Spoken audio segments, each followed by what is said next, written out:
তাহলে পরিবর্তন শুরু করতে হবে নিজ থেকে।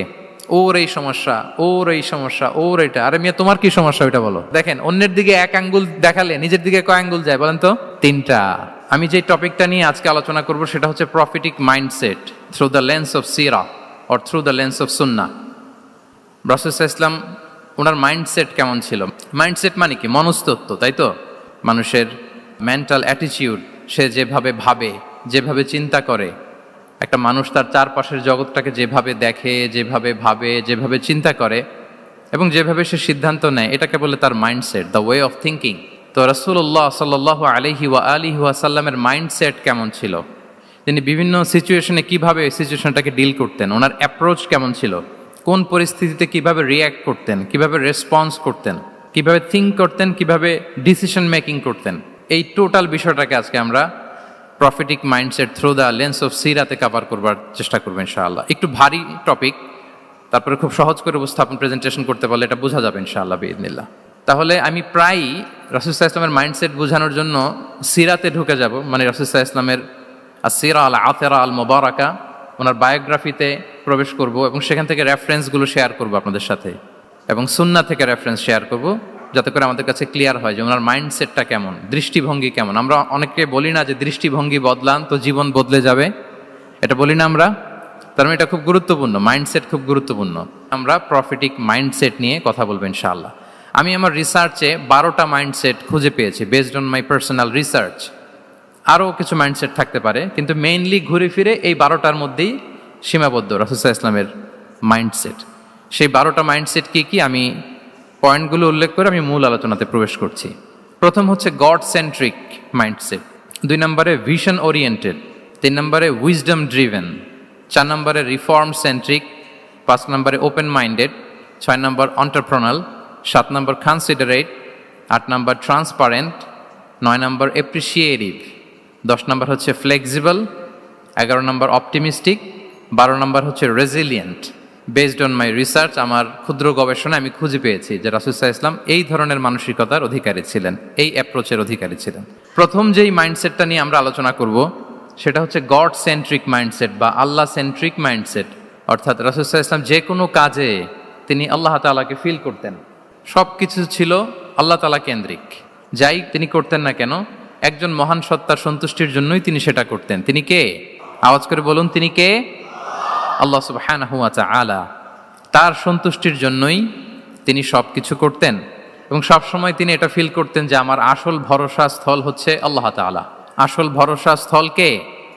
আল্লাহ তাআলা। এবং আল্লাহকেই তিনি ওনার নিজের অভিভাবক হিসেবে সবসময় চিন্তা করতেন এবং তার দয়ার পরশেই যে আমরা বেঁচে আছি, তিনি যে আমাকে আগলে রেখেছেন, সার্বক্ষণিক এটাকে মনের মধ্যে ধারণ করা, সবসময় এই চিন্তাটা ভেতরে লালন করা, এটাকেই বলে গড সেন্ট্রিক মাইন্ডসেট বা আল্লাহ সেন্ট্রিক মাইন্ডসেট। এই মাইন্ডসেটের অধিকারে যদি আপনি হতে পারেন, আপনি একটা ডিভাইন পাওয়ার শিল্ডের ভেতরে থাকবেন, একটা ডিভাইন প্রোটেকশনে থাকবেন। চারিদিকে তুফান, ঝঞ্ঝা, ঝড়, অনেক কিছু, কোনো কিছু আপনাকে স্পর্শ করবে না, কারণ আপনার গড সেন্ট্রিক মাইন্ডসেট আছে। একটা মহাশক্তিধর সত্তার সাথে আপনার সংযোগায়ন আছে, কানেক্টিভিটি আছে। সো প্রথম মাইন্ডসেটটা হচ্ছে গড সেন্ট্রিক মাইন্ডসেট। রাসূল সাল্লাল্লাহু আলাইহি ওয়াসাল্লাম সবসময় সব কিছু আল্লাহ তাআলার সন্তুষ্টির জন্য করতেন এবং তিনি ভাবতেন আমার কেউ না থাক, আল্লাহ আছে। যার কেউ নাই তার কে থাকে? আল্লাহ আছে। এটাই হচ্ছে গড সেন্ট্রিক মাইন্ডসেট। আসুন আমরা সিরাতের ভেতরে ঢুকে যাই, যেহেতু আমরা বলেছি থ্রু দ্য লেন্স অফ সিরা। সিরাতের পরতে পরতে, সুন্নাহর পরতে পরতে আমরা দেখব যে তিনি গড সেন্ট্রিক মাইন্ডসেটের অধিকারী ছিলেন কিনা। আল্লাহর হাবিব সাল্লাল্লাহু আলাইহি ওয়াসাল্লাম একবার একটা যুদ্ধ থেকে ফেরার পথে মরুভূমির মাঝখানে সেনাবাহিনীকে থামিয়ে বিশ্রামের ঘোষণা দিলেন যে তোমরা একটু বিশ্রাম নাও।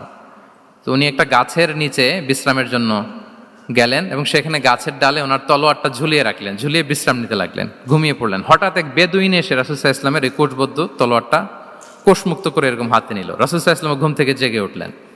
এবার বেদুইন বলতে আরম্ভ করলো, মাইয়ামনাউকা মিন্নি, এই মুহাম্মদ তোমাকে এবার কে বাঁচাবে বলো, এই তো আমার হাতে তলোয়ার, কে বাঁচাবে? সাথে সাথেই আল্লাহর হাবিব সাল্লাল্লাহু আলাইহি ওয়াসাল্লাম উনি উত্তরে বললেন আল্লাহ। উত্তরে কি বললেন? কোনো চিন্তা ভাবনা নাই যে ওরে আঘাত করা যায় কিনা পাল্টা, বা কোনোভাবে ওর কনফিডেন্স ডাউন করা যায় কিনা, এদিক সেদিক কারো সাপোর্ট চাওয়া যায় কিনা, কোনো দিকে না তাকিয়ে কি বললেন? আল্লাহ। সব সময় তিনি আল্লাহ কেন্দ্রিক ছিলেন। এটাকে বলে গড সেন্ট্রিক মাইন্ডসেট। যে কোনো পরিস্থিতিতে তিনি আল্লাহ যে আমার সাথে আছেন এটা কল্পনা করতেন।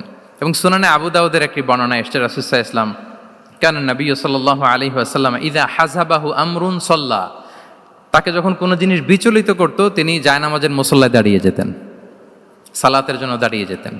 বিপদে পড়লেই আল্লাহর কাছে সেটা সঁপে দিতেন, শেয়ার করতেন। আমরা বর্তমানে কোনো বিপদে পড়লেই কি করি? আগে কোথায় শেয়ার করি? ফেসবুকে। আসলে করা উচিত কার সাথে? হ্যাঁ, আমার স্ত্রীর সাথে শেয়ার করার আগেও শেয়ার করব কার সাথে? আমার বন্ধুর সাথে শেয়ার করার আগেও শেয়ার করব কার সাথে? আল্লাহর সাথে। আমরা যদি হিজরতের ঘটনাটাকে একটু অ্যানালাইজ করি তাহলে দেখব যে গারে সাউরে যখন আল্লাহ রাসূল সাল্লাল্লাহু আলাইহি ওয়াসাল্লাম এবং আবু বকর রাদিয়াল্লাহু তাআলা আনহু ওনারা আশ্রয় নিয়েছিলেন রাত্রিবেলায়, কুরাইশরা যখন খুঁজতেছিল, আবু বকর রাদিয়াল্লাহু তাআলা আনহু বলেন যে কুরাইশদের পা দেখা যাচ্ছে, ওরা যে হেঁটে যাচ্ছে, একটু উকি মারলেই আমাদেরকে দেখা যায়। তিনি অত্যন্ত ভীত সন্ত্রস্ত, তটস্থ, নিজের জন্য নয়, রাসূল সাল্লাল্লাহু আলাইহি ওয়াসাল্লামের সেফটির জন্য। রাসূল সাল্লাল্লাহু আলাইহি ওয়াসাল্লাম আবু বকর রাদিয়াল্লাহু তাআলা আনহুকে বলেন যে আবু বকর চিন্তা করো না, লা তাহসান ইন্নাল্লাহা মা'ানা, আবু বকর চিন্তা করো না, আল্লাহ আমাদের সাথে আছেন। সুবহানাল্লাহ। আমাদের সাথে কে আছেন? আল্লাহ আমাদের সাথে আছেন। এটা হচ্ছে গড সেন্ট্রিক মাইন্ডসেটের উদাহরণ। আপনার মনকে বুঝাতে হবে যে আল্লাহ আমার সাথে আছে। মনকে তুমি বুঝিয়ে বলো আল্লাহ আছে আমার সাথে। এই বাক্যটা মুখস্থ করা যাবে? মনকে তুমি বুঝিয়ে বলো আল্লাহ আছেন আমার সাথে। আপনার পুরো জীবনের সব কাজের সাথে যদি এই বাক্যটাকে মিলিয়ে ফেলতে পারেন দেখবেন যে কোনো কিছুই আপনার ক্ষতি করতে পারতেছে না। এটাকে বলে গড সেন্ট্রিক মাইন্ডসেট। আল্লাহ আমার সাথে আছেন, কেউ নাই কিন্তু আল্লাহ তাআলা আমার সাথে আছেন। এবং গড সেন্ট্রিক মাইন্ডসেটের সবচেয়ে বড় সুবিধা হচ্ছে আপনার মনে কখনো হতাশা কাজ করবে না, হতাশা বাঁধবে না, কারণ আপনার সাথে এক মহাশক্তিধরের কানেক্টিভিটি আছে। তিনি কে বলুন তো আওয়াজ করে? তিনি আল্লাহ। হতাশা আসবে না। এই যে আমাদের জাতীয় জীবনের এখন সবচাইতে বড় বড় সমস্যাগুলোর যদি আমরা লিস্ট করি, একটা বড় সমস্যা হচ্ছে ডিপ্রেশন, তাই না? আমরা ডিপ্রেশনে ভুগি না? আপনাদের ডিপ্রেশন হয় কখনো? আচ্ছা, ডিপ্রেশন কাকে বলে আগে বলে। ডিপ্রেশন হচ্ছে আপনার আর আপনার রবের মাঝে যে দূরত্ব, এটার নাম ডিপ্রেশন। আই রিপিট, আমার আর আমার রবের মাঝে যে গ্যাপ, আমাদের সম্পর্কের যে দূরত্ব, এটার নাম কি? ডিপ্রেশন। আপনি যত আল্লাহর সাথে সম্পর্ক জোরদার করতে পারবেন, ডিপ্রেশন আপনার থেকে দৌড়ে পালাবে। এজন্য আমাদের বিশ্বাসীদের জীবনে কোনো ডিপ্রেশন নাই। আছে? আমাদের ডিকশনারিতে কোনো ডিপ্রেশন আছে বলেন তো? আমাদের সাথে আল্লাহর সম্পর্ক কেমন বলেন? মজবুত? আলহামদুলিল্লাহ পড়ুন সবাই। তাহলে ডিপ্রেশন হচ্ছে আপনার আর আপনার রবের মাঝে যে দূরত্ব, এই দূরত্ব দূর করে দেন, ডিপ্রেশন আপনিই পালাবে। আমরা আরো কিছু সিরা থেকে ইনসিডেন্ট নিয়ে দেখি যে গড সেন্ট্রিক মাইন্ডসেটটা কেমন। দ্বিতীয় হিজরিতে যে বদরের যুদ্ধ হলো, সে বদরের যুদ্ধে ইবনে মাসউদ রাদিয়াল্লাহু তাআলা আনহু তিনি বর্ণনা করেন যে আল্লাহ রাসূল সাল্লাল্লাহু আলাইহি ওয়াসাল্লাম আগামীকাল যুদ্ধ, এর আগের দিন রাতে তিনি হাত তুলে এরকম দোয়া করতেছিলেন। আমরা তো এইভাবে দোয়া করি। আল্লাহর হাবিব সাল্লাল্লাহু আলাইহি ওয়াসাল্লাম তিনি দোয়া করতে করতে ইমোশনালি হাত এরকম উঁচু করে, হাত্তা ইউরা বায়াদু ইবতাইহি, বগলে শুভ্রতা দেখা যাচ্ছিল, উনি দোয়া করতেছিলেন আল্লাহুম্মা আনজিজ লি মা ওয়া'আতানি, আল্লাহুম্মা আতিনি মা ওয়া'আতানি, আল্লাহ তুমি যে বিজয় দিবে বলে প্রতিশ্রুতি করেছিল, ওই বিজয় আমাদেরকে দাও, ওই ভিক্টরি আমাদেরকে দাও। দোয়া করছিলেন। সাইয়েদনা আলী রাদিয়াল্লাহু তাআলা আনহু উনি বর্ণনা করছেন যে বদরের যুদ্ধের আগের রাতে আমরা সবাই ঘুমোচ্ছিলাম, কিন্তু রাসূল সাল্লাল্লাহু আলাইহি ওয়াসাল্লামকে দেখলাম যে না, উনি হাত তুলে শুধু আল্লাহর কাছে কান্না করছেন, দোয়া করছেন। আবু বকর রাদিয়াল্লাহু তাআলা আনহু উনি বলেন যে আমি যে দেখলাম যে তিনি ফজর পর্যন্ত দোয়া চালিয়েই যাচ্ছিলেন, দোয়া চালিয়েই যাচ্ছিলেন, দোয়া কন্টিনিউ করছিলেন তিনি। এবং দোয়া করতে করতে রাসূল সাল্লাল্লাহু আলাইহি ওয়াসাল্লাম এতটাই ইমোশনাল হয়ে গেলেন যে ওনার গায়ের চাদরটা নিচে পড়ে গেল। আবু বকর রাদিয়াল্লাহু তাআলা আনহু যে বলেন ইয়া নবী আল্লাহ কাফাকা মুনাশাদাতুকা রাব্বাক ফাইন্নাহু সায়ুনজিজু লাকা মা ওয়া'দাক, হে নবী যথেষ্ট, এনাফ ইজ এনাফ, অনেক হয়েছে নবী, আন্না, আর কাঁদতে হবে না, আপনার রব আপনাকে ভিক্টরি বা বিজয় দান করবে ইনশাআল্লাহ। তাহলে দেখেন, যুদ্ধের আগের রাতে সেনাপ্রধান কি করে? এই কৌশল ওই কৌশল, কোন দিক দিয়ে অ্যাটাক করা যাবে, ওয়ার স্ট্র্যাটেজি ঠিক করে, তার সাথে যারা আছে তাদের সাথে পরামর্শ করে। কিন্তু রাসূল সাল্লাল্লাহু আলাইহি ওয়াসাল্লাম সব কিছু সেট করে দিয়ে কার সাথে কানেক্টিভিটি করেছেন বলুন তো? আল্লাহর সাথে। This is called God centric mindset, Allah centric mindset. আমার হৃদয়টা সবসময় কার সাথে জুড়ে থাকবে? আল্লাহর সাথে, কারণ উনি ছাড়া আমার কোনো ঠিকানাই নেই। তাহলে এই মেন্টালিটি যদি আমরা ধারণ করতে পারি, এটাকে বলে গড সেন্ট্রিক মাইন্ডসেট। তাহলে রাসূলুল্লাহ সাল্লাল্লাহু আলাইহি ওয়া আলিহি ওয়াসাল্লামের যে 12টা মাইন্ডসেটের কথা আমরা বলেছি, তার প্রথমটা হচ্ছে গড সেন্ট্রিক। আল্লাহ তাআলা আমাদেরকে গড সেন্ট্রিক মাইন্ডসেট দান করুক। আমরা যে কোনো পরিস্থিতিতে যেভাবেই থাকি না কেন, আমরা বিপদে আপদে সবসময় ভরসা রাখবো কার উপর? এটাই হচ্ছে গড সেন্ট্রিক বা আল্লাহ সেন্ট্রিক মাইন্ডসেট। আচ্ছা, 2 নাম্বার মাইন্ডসেট হচ্ছে vision oriented mindset. Vision oriented mindset মানে হচ্ছে যার মধ্যে দূরদর্শিতা আছে, ফার সাইটেডনেস আছে, who can anticipate the future, যে ভবিষ্যৎ আগাম অনুমান করে ফেলতে পারে, সামনের পরিস্থিতিকে আগাম অনুমান করতে পারার যে যোগ্যতা বা দীর্ঘমেয়াদী চিন্তা করতে পারার যে ক্যাপাসিটি, এটাকে বলে ভিশন ওরিয়েন্টেড মাইন্ডসেট। এটা আল্লাহ রাসূল সাল্লাল্লাহু আলাইহি ওয়া আলিহি ওয়াসাল্লামকে আল্লাহ তাআলা দান করেছেন। উনি ভবিষ্যৎকে আগাম বুঝতে পারতেন, আগাম অনুমান করতে পারতেন, এবং সে অনুযায়ী তিনি স্ট্র্যাটেজি, প্ল্যান, পরিকল্পনা এটা তিনি সাজাতে পারতেন। এটাকে বলে ভিশন ওরিয়েন্টেড মাইন্ডসেট। এবার আসুন আমরা সিরাতের কিছু ইনসিডেন্টকে সামনে নিয়ে আসি যে তিনি কীরকম ভিশন ওরিয়েন্টেড মাইন্ডসেটের অধিকারী ছিলেন। আমরা সবাই হুদাইবিয়ার ঘটনা জানি না? কত হিজরিতে ঘটেছিল বলুন তো সবাই? 6ষ্ঠ হিজরিতে। লাকাদ সাদাকাল্লাহু রাসূলাহুর রুইয়া বিল হক লাতাদখুলুন্নাল মাসজিদাল হারামা ইনশাআল্লাহু আমিনিন। রাসূল সাল্লাল্লাহু আলাইহি ওয়াসাল্লাম 6ষ্ঠ হিজরিতে মদিনায় স্বপ্নে দেখলেন যে তিনি উমরা করতে যাচ্ছেন। তো নবীদের স্বপ্ন এটা কেবল স্বপ্ন নয়, এটা আল্লাহর পক্ষ থেকে ওয়াহি, রেভেলেশন। তো সেই হিসেবে তিনি 1400 সাহাবা নিয়ে উমরা করতে চলে গেলেন মক্কায়, কিন্তু মক্কাবাসী ঢুকতে দিল না, থামিয়ে দেয়া হলো। তো তখন একটা চুক্তি হয়েছিল, ওই চুক্তিতে বলা হলো, রাসূল সাল্লাল্লাহু আলাইহি ওয়াসাল্লাম লিখতে বললেন যে লিখো মিন মুহাম্মদ রাসূলিল্লাহ, আল্লাহ রসুল মুহাম্মদের পক্ষ থেকে কুরাইশদের সাথে এই চুক্তি।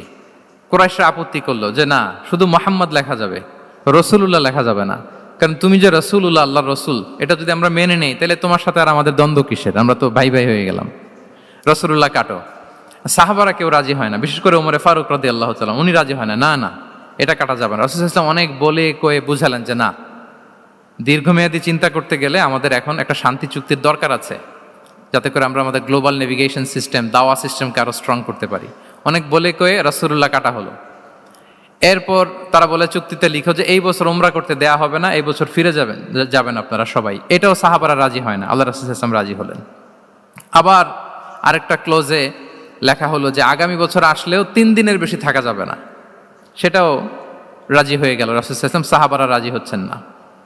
এরপর মক্কা থেকে কোনো লোক মদিনায় গেলে মদিনাবাসী তাকে রাখতে পারবে না, ফেরত দিতে হবে। কিন্তু মদিনা থেকে কোনো লোক মক্কায় আসলে মক্কাবাসী তাকে ফেরত দিতে বাধ্য থাকবে না। দেখেন, একটার পর একটা মুসলমানদের বিরুদ্ধে সব ক্লোজ যাচ্ছে, কোনো সাহাবীরাই রাজি হচ্ছেন না। কিন্তু আল্লাহ রাসূল সাল্লাল্লাহু আলাইহি ওয়া আলিহি ওয়াসাল্লাম তিনি বললেন যে না, লিখো লিখো।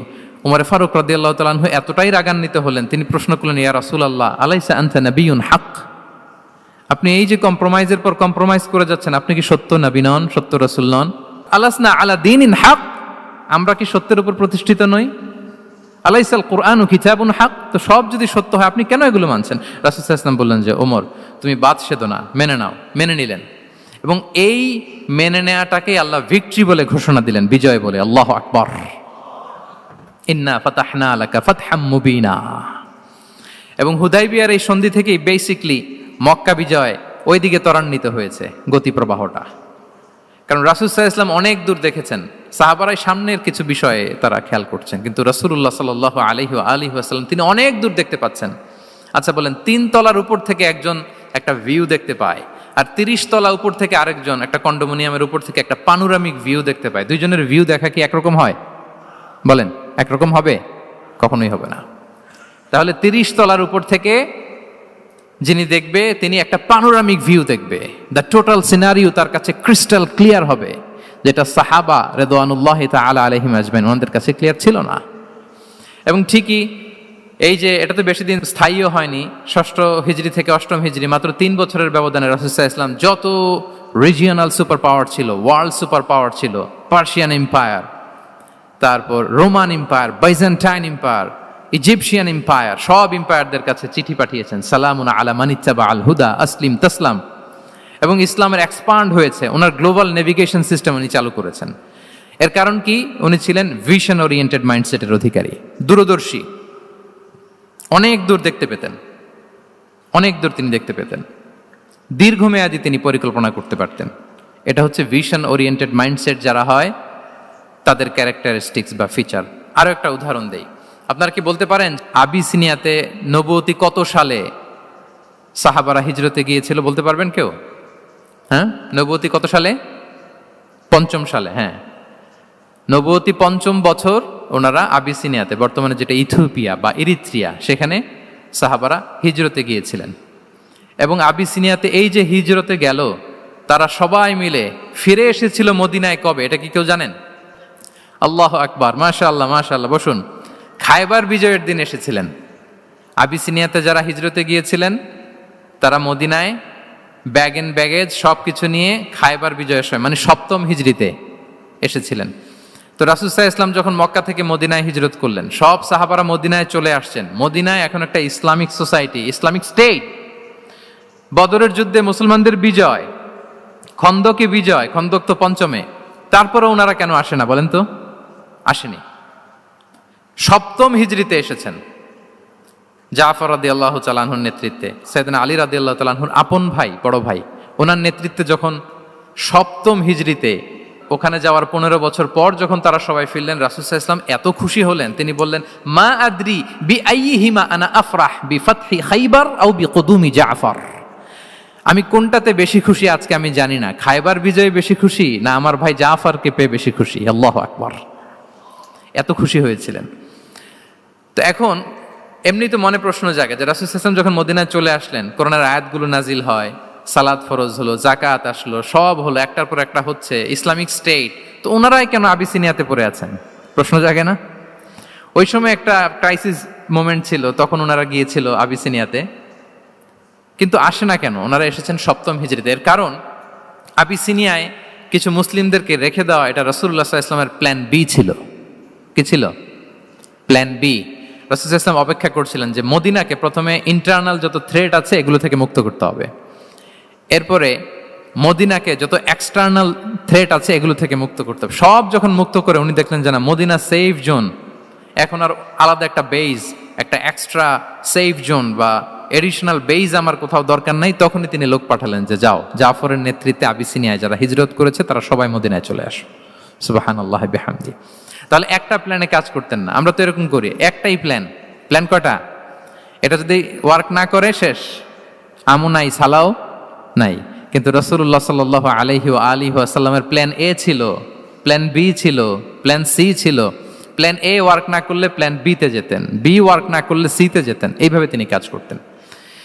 তাহলে এটা হচ্ছে বেসিকলি ভিশন ওরিয়েন্টেড মাইন্ডসেটের অধিকারী যারা, তারা এটা করে, যারা ফিউচারকে অ্যান্টিসিপেট করতে পারে, আগাম অনুভব করতে পারে যে কি হতে পারে সামনে। এই যে বাংলাদেশের বিভিন্ন প্ল্যান পরিকল্পনায় আমরা দেখা যায় যে এখান দিয়ে একটা ব্রিজ করে পরে ভাঙতে হয়, রাস্তা একটা তৈরির পরে ভাঙতে হয়, কোথায় এক টানেল হয়ে আছে প্রতি মাসে মাসে এখন লস হয়, তারপর 1 ঘন্টা বৃষ্টি হলে পুরো ঢাকা শহর এটা বন্যা হয়ে যায়। এগুলো হচ্ছে একাধিক প্ল্যান না থাকা, ভিশনারি অ্যাটিটিউডের অধিকারী না হওয়ার কারণে এই ঝামেলাগুলো আমাদের হচ্ছে। তো প্রফেটিক সিরার এই প্রফেটিক মাইন্ডসেট থেকে আমাদের নেয়ার বিষয় হচ্ছে এটা, যে আমাদেরকে ভিশনারি অ্যাটিটিউডের হতে হবে। রাসূল সাল্লাল্লাহু আলাইহি ওয়াসাল্লাম ভিশন ওরিয়েন্টেড মেন্টালিটির ছিলেন। আগাম, আজ থেকে 50 বছর পরে বাংলাদেশে কি ক্রাইসিস হতে পারে, আজ থেকে ঠিক 100 বছর পরে বাংলাদেশে কি হতে পারে, ওই রোডম্যাপকে সামনে রেখে আমাদেরকে প্ল্যান করতে হবে। এটাকে বলে ভিশন ওরিয়েন্টেড মাইন্ডসেটের অধিকারী হওয়া। 3 নাম্বার হচ্ছে উইজডম ড্রিভেন মাইন্ডসেট। উইজডম মানে হচ্ছে প্রজ্ঞা। প্রজ্ঞা কি? জ্ঞান আর কমন সেন্স দুইটা একসাথে হইলে ওইটারে প্রজ্ঞা বলে।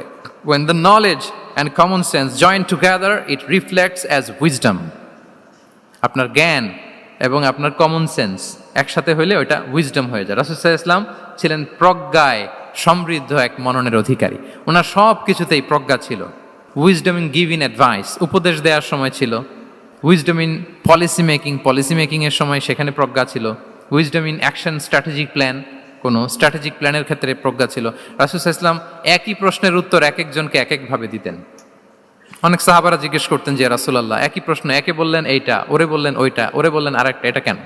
তো রাসূল সাল্লাল্লাহু আলাইহি ওয়াসাল্লাম বললেন যে আমি জানি ওর কিসে ঘাটতি, আমি জানি ওর কি প্রয়োজন, আমি জানি ওকে কোন নাসিহাটা দিলে কাজ করবে, ফলে এক একজনকে আমি এক একভাবে ক্লারিফাই করেছি। আল্লাহু আকবার। This is called wisdom. আচ্ছা, উইজডম, রাসূল সাল্লাল্লাহু আলাইহি ওয়াসাল্লাম যে উইজডম ড্রিভেন মাইন্ডসেটের অধিকারী ছিলেন, এটার কয়েকটা এক্সাম্পল আমরা সিরাত থেকে দেখি। মক্কা বিজয় হয়েছে কত হিজরিতে? অষ্টম হিজরিতে যখন মক্কা বিজয় হলো, তখন রাসূল সাল্লাল্লাহু আলাইহি ওয়াসাল্লাম আম্মাজান আয়েশার সাথে গল্প করছিলেন আর বলছিলেন, আয়েশা, লাউলা হাদাসাতু আহদি কওমিকা বিল কুফরি লানাকাতুল কাবাতা ওয়ালা জাআলতুহা আলা আসাসি ইব্রাহিম। আয়েশা, তোমার এই মক্কাবাসী, তোমার এলাকার লোকজন যদি একটা কেওস সৃষ্টি না করতো, তাহলে কাবার যে আসল শেপ, আমি ওই আসল শেপে এটাকে ফেরত নিতাম, কিন্তু নিতে গেলে এখন একটা ঝামেলা বাঁধবে, এজন্য নিব না। ব্যাপারটা হচ্ছে, আমরা এখন যে কাবাটাকে দেখি এটা হচ্ছে স্কয়ার আকৃতির। স্কয়ার মানে কি? বর্গাকৃতি, তাই তো? বর্তমান কাবা কোন আকৃতির বলেন তো? একটা বড় কিউবের সাইজ না? দূর থেকে দেখলে মনে হয় একটা বড় কিউবের সাইজ, কিউবের আকৃতি মানে স্কয়ার, চতুর্ভুজ। কিন্তু সাইয়েদানা ইব্রাহিম আলাইহিস সালাম যে কাবা নির্মাণ করেছিলেন, এটা কিন্তু এরকম কিউব ছিল না, ওটা ছিল রেক্ট্যাঙ্গেল। রেক্ট্যাঙ্গেল ছিল, মানে আয়তাকৃতির ছিল, এরকম লম্বা।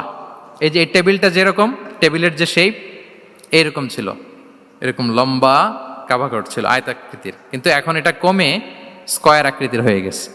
এর কারণটা কি? কাবা একবার ওখানে অগ্নিকাণ্ড ঘটার কারণে ধ্বংস হয়েছিল, ফলে কাবাকে আবার রিনোভেশন করা লেগেছিল, পুনর্নির্মাণ। তো কুরাইশরা সিদ্ধান্ত নিয়েছিল, কাবা পুনর্নির্মাণে আমরা কোনো হারাম টাকা ইউজ করব না, যার কাছে যত হালাল টাকা আছে নিয়ে আসা হলো। কিন্তু হালাল টাকা যতটুকু জমা হয়েছে, এটা দিয়ে পুরো কাবা নির্মাণ হয় না, অর্ধেক হয়। ফলে কাবা যে আয়তাকৃতির ছিল সেটা না হয়ে গেছে কি বলেন? বর্গাকৃতির, মানে স্কয়ার।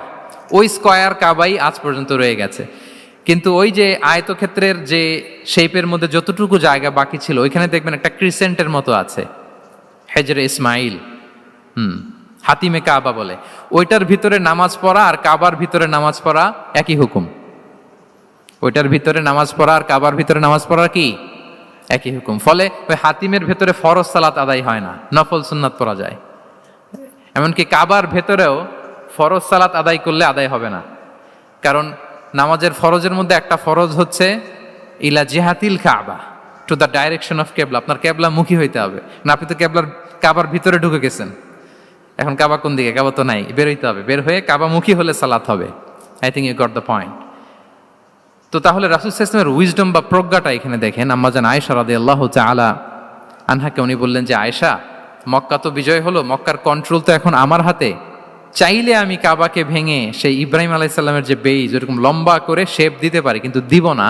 কেননা দিলে মক্কা একটা ক্যাওস হতে পারে। কি হতে পারে?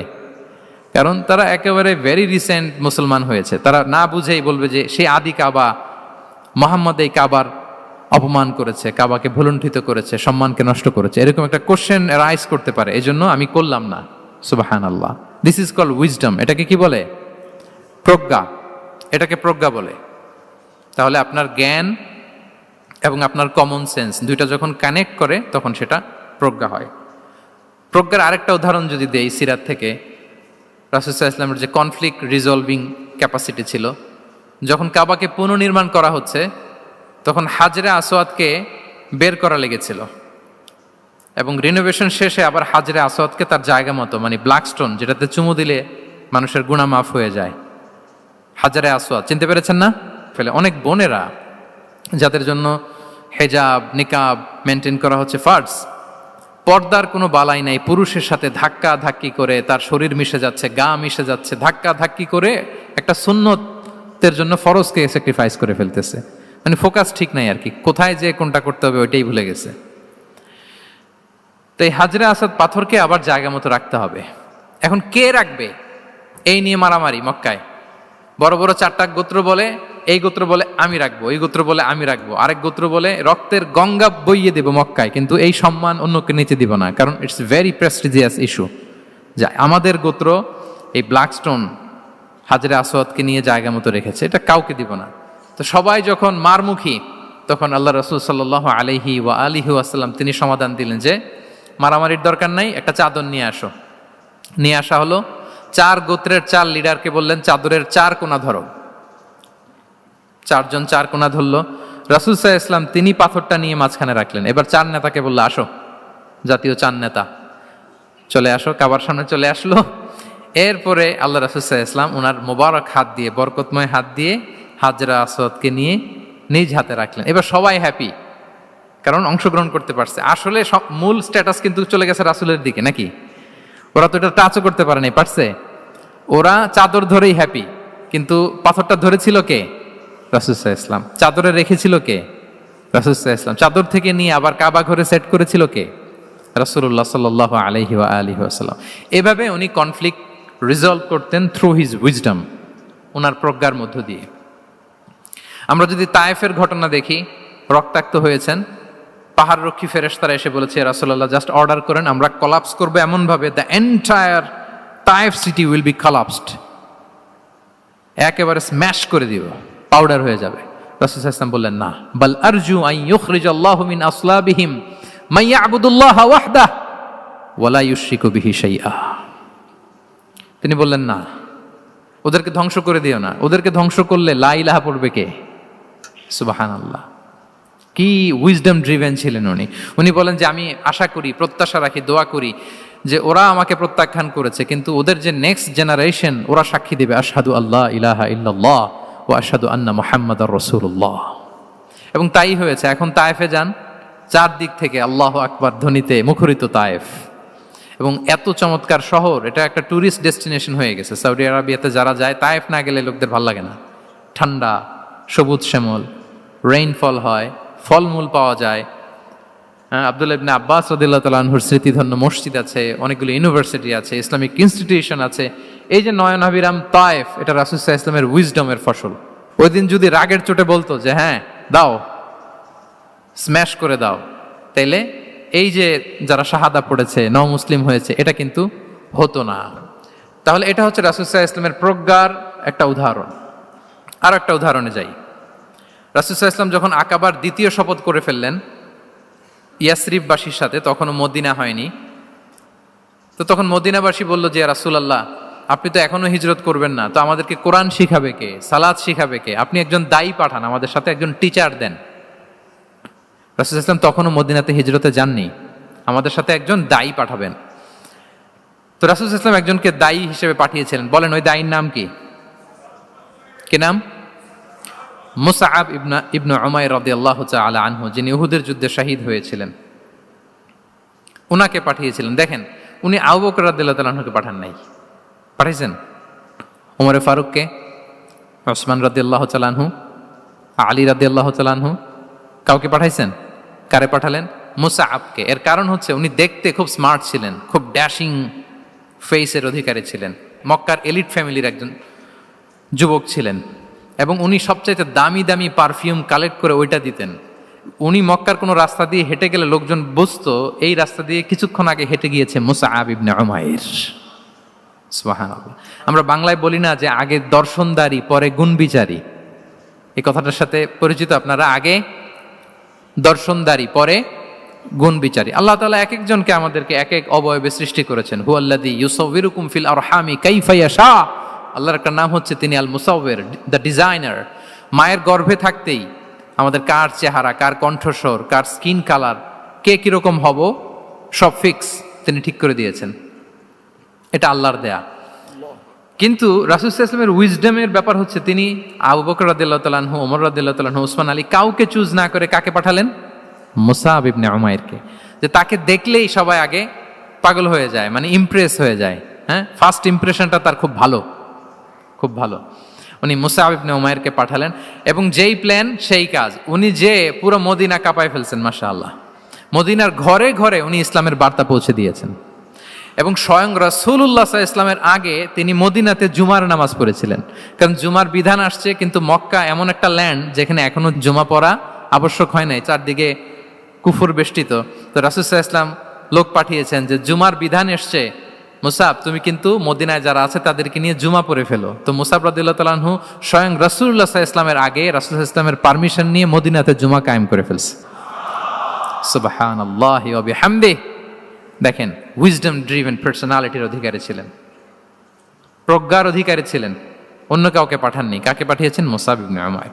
তাহলে উনি যেই কাজটাই করতেন, যেটা বলতেন, যেটাতে এঙ্গেজ হতেন, এর নেপথ্যে প্রজ্ঞা ছিল। কি ছিল ভাই? উইজডম ছিল। আল্লাহ যেন সেই উইজডম আমাদেরকে দান করেন, আল্লাহ যেন সেই প্রজ্ঞা দিয়ে আমাদেরকে সমৃদ্ধ করেন। আমরা সবাই পড়ি আমিন। 4 নাম্বার হচ্ছে রিফর্ম সেন্ট্রিক মাইন্ডসেট, মানে রাসূল সাল্লাল্লাহু আলাইহি ওয়াসাল্লাম সংস্কারবাদী ছিলেন আর কি। ভুলভাল দেখলে রিফর্ম করতেন, ইসলাহ করতেন, সংস্কার। এখন তো এই যে অনেকগুলো সংস্কার কমিটি হলো দেখলাম বাংলাদেশে, খুব সুন্দর বিভিন্ন বিষয়ে সংস্কার হচ্ছে। এবং স্বাধীনতার পরে আমাদের বয়স তো আর বেশি না, মানে সব দলের লোকেরা মিলে একসাথে এরকম বসা, এরপর রাষ্ট্রীয় ইস্যু নিয়ে ডিসকাস করা, এরপর মাঝে মাঝে আবার ওয়ার্কআউট করা, আবার একটু মিষ্টি ঝগড়া করা, আবার একটু ফান করা, এই সব কিছুর মধ্য দিয়ে জাতির জন্য ভাবা, নতুন নতুন চিন্তা প্রণয়ন, that's very good, I do appreciate, এটা দরকার। এমন বাংলাদেশই তো আমরা চেয়েছিলাম, ঠিক কিনা বলেন? তো এই যে রিফর্ম হচ্ছে, এটা অ্যাপ্রিসিয়েবল। রাসূল সাল্লাল্লাহু আলাইহি ওয়াসাল্লামের কিন্তু এই রিফর্ম সেন্ট্রিক মাইন্ডসেট ছিল। অন্যায় দেখলে, ভুলভাল দেখলে, অসঙ্গতি দেখলে, ইনকনসিস্টেন্সি দেখলে শুধরে দিতেন। শুদ্ধাচার অভিযান চালিয়েছেন মক্কাতেও মদিনাতেও, রিফর্ম করতেন। সব খারাপকে তিনি ভালো দিয়ে পরিবর্তন করে দিতেন। আসুন সিরাতের আয়নায়, থ্রু দ্য লেন্স অফ সিরা আমরা দেখি কিভাবে পরিবর্তন করতেন। রাসূল সাল্লাল্লাহু আলাইহি ওয়াসাল্লামের একটা আদত বা হ্যাবিট ছিল, তিনি কোনো ব্যক্তির বা কোনো স্থানের কোনো বাজে নাম বা খারাপ নাম দেখলে ওটা ভালো নামে চেঞ্জ করে দিতেন। মক্কা থেকে মদিনায় হিজরতের আগে মদিনার নাম ছিল ইয়াসরিব। কি ছিল? ইয়াসরিব মানে হচ্ছে প্রতিশোধ বা নিন্দা বা ক্ষোভ বা ভর্ৎসনা, সবগুলোই খুব বাজে মিনিং ডিনোট করে। রাসূল সাল্লাল্লাহু আলাইহি ওয়াসাল্লাম বললেন, আমি যেই শহরে হিজরত করব এই শহরের নাম ক্ষোভ, এই শহরের নাম হিংসা, এটা হইতে পারে? বলেন। রাহমাতাল লিল আলামিন, হ্যাঁ, mercy and peace for the entire universe করে যাকে আল্লাহ পাঠিয়েছেন, উনি যেই শহরে থাকবেন ওই শহরের নাম প্রতিশোধের শহর, এটা হবে? উনি শহরের নাম চেঞ্জ করে দিলেন। উনি শহরের নাম দিলেন মদিনাতুন নবী। কি দিলেন? মদিনাতুন নবী, অথবা তওবা তয়্যিবা, চেঞ্জ করে দিলেন, পরিবর্তন করে দিলেন। এক এলাকায় যে বিষ্ণু ইসলাম দেখলেন যে গাছপালা হয় না, উনি বললেন মাসমু হাযিহিল আরদ, এই জায়গার নাম কি? সবাই বলে ইসমুহা গাদেরা। গাদেরা মানে হচ্ছে মাকান লা নাবাতা ফিহি ওয়ালা শাজার, এমন জায়গা যেখানে ঘাস লতাপাতা কিছুই জন্মায় না। রাসূল সাল্লাল্লাহু আলাইহি ওয়াসাল্লাম বললেন, এই জন্যই তো ঘাস জন্মায় না, নাম তো রাখছো খুব বাজে একটা নাম। রাসূল সাল্লাল্লাহু আলাইহি ওয়াসাল্লাম বললেন, আজ থেকে এলাকার নাম গাদেরা নয়, এলাকার নাম আজকে থেকে খাদেরা। কি নাম? খাদেরা মানে কি বলেন? সবুজ, গ্রিন, এভারগ্রিন, সবুজ শ্যামল। এবং রাসূল সাল্লাল্লাহু আলাইহি ওয়াসাল্লাম যখন গ্রিন ল্যান্ড নাম দিয়ে দিলেন, এরপর থেকে সবুজ শ্যামল করে আল্লাহ জায়গাটাকে বরকতময় করে দিলেন। Changing names. এক সুন্দরী নারীকে বললেন মাসমুকি, কি নাম? বলে আসিয়া। আসিয়া মানে অবাধ্য। রাসূল সাল্লাল্লাহু আলাইহি ওয়াসাল্লাম বললেন, তুমি এত সুন্দরী, you are a beautiful lady, আর কি বাজে একটা নাম রেখেছো আসিয়া। তুমি আসিয়া কেন হবে? আজকে থেকে তোমার নাম জামিলা, মানে তুমি সুন্দরী, রূপবতী। সুবহানাল্লাহ, সুন্দর একটা নাম দিয়ে দিলেন। এক সাহাবীর নাম ছিল হাজান। হাজান মানে রাফ এন্ড টাফ, রুক্ষ। রাসূল সাল্লাল্লাহু আলাইহি ওয়াসাল্লাম বললেন, না, হাজান না, তোমার নাম আজকে থেকে সাহাল। কি নাম? সাহাল। সাহাল মানে সহজ। উনি বলেন, যেদিন থেকে সাহাল রাখছি এর আগ পর্যন্ত নাকি ওনার অসুস্থতা, রোগ বালাই একটার পর একটা লেগেই থাকতো। যেদিন থেকে সাহাল, ওই দিন থেকে উনি বলেন যে আল্লাহ তাআলা নবীর এই নাম চেঞ্জ করে দেওয়ার বারাকায় আমার পুরো জীবনের সব কাজকে আল্লাহ তাআলা সহজ করে দিয়েছেন। তাহলে রিফর্ম সেন্ট্রিক মাইন্ডসেট, আমরাও খারাপ কিছু দেখলে ভালো দিয়ে পরিবর্তন করব। কি বলেন? আচ্ছা, এটা তো নাম চেঞ্জ করে দেয়া। এবার সোশ্যাল রিফর্ম তিনি কি কি করেছেন আমরা একটু দেখি। তিনি যখন যুবক, মক্কায় এক ইয়ামানি লোক ব্যবসা করতে এসে তার প্রোডাক্ট বিক্রি করার পরে, আস ইবনে ওয়াইল নামে এক লোকের কাছে বিক্রি করার পরে যখন দাম চাইতে গেল, আস বলে, আরে বেটা, আমরা মক্কার সন্তান, আমরা দাম দিব না। তো সে ভাবলো হয়তো আমার সাথে ঠাট্টা করেছে, হজের মৌসুম যাক, বেচাকেনা শেষ করে যাওয়ার পথে দামটা নিয়ে যাব। সে ফেরার দিন আবার গেল যে আমার তো জিনিসের দামটা আপনি দিলেন না। সে বলে, আমরা এই ভূখণ্ডের মালিক, আমরা দাম দেই না, এটা তো বড় জুলুম। সে কান্নাকাটি শুরু করলো। তার এই কান্নাকাটি দেখে আল্লাহ রাসূল সাল্লাল্লাহু আলাইহি ওয়াসাল্লাম, ওনার চাচা জুবাইর ইবনে আব্দুল মুত্তালিব সহ ইয়াং স্টার যারা আছে, দ্য ইয়ুথ অফ মক্কা, তাদের সবাইকে নিয়ে একটা সোসাইটি করলেন। এই যে আমরা হালাফুল ফুদুলের নাম শুনি না, যেটা বাংলায় আমরা কি বলি? হিলফুল ফুজুল। এই নামে তো অনেক সংগঠন আছে বাংলাদেশে। কি বলেন? যুবকরা কোনো সংগঠন করলে কমনলি এই নামটা পছন্দ করে, হিলফুল ফুজুল। আসলে এটার মূল নাম ছিল হালাফুল মুত্তাইয়িবিন। তিব মানে হচ্ছে রং। রাসূল সাল্লাল্লাহু আলাইহি ওয়াসাল্লাম সবাই মিলে, তখন জাহিলি যুগে একটা কালচার ছিল, বালতি ভর্তি রঙের ভেতরে হাত ঢুকিয়ে দিত, দিয়ে এই রং সমেত হাতটা তারা পাথরের মধ্যে লাগাতো, সবার হাত ওইখানে দিত, মানে আমরা হাতে হাত রেখে কমিটেড, আমরা ঐক্যবদ্ধ হলাম। সেখান থেকে হয়েছে হালাফুল মুত্তাইয়িবিন, থেকে হালাফুল ফুদুল।